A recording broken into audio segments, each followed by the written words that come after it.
ආජිලා මගේ මිත්‍රයා කවින්ද සුපරමාතාගේ 53 වන ජන්මදිනයේ නිමිත්තෙන් කුංචි කේක්යක් උදාන කළා මේකේ මරපන්දරි විනෝඩ ජයවීර මිත්‍රයන් මේක උදාන කළේ දැන් අපි මේක ඊයේ තමයි කරන් උදාන වෙලා තිබුණේ නමුත් අත්‍යවශ්‍ය රාජකාරී කටයුත්තකට දෙන්න තිබුණේ ඊයේ කියලා දැන් අද අපි ආරාධනය කරන කටයුත්තක ඉතිවන්න පත්තු කරන අවස්ථාවක් දැන් කියන ලක්ෂණ පරිසරයක අපි සම්පාරව කරලා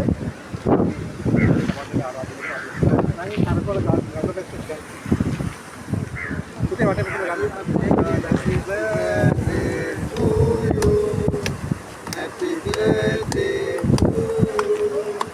Happy birthday.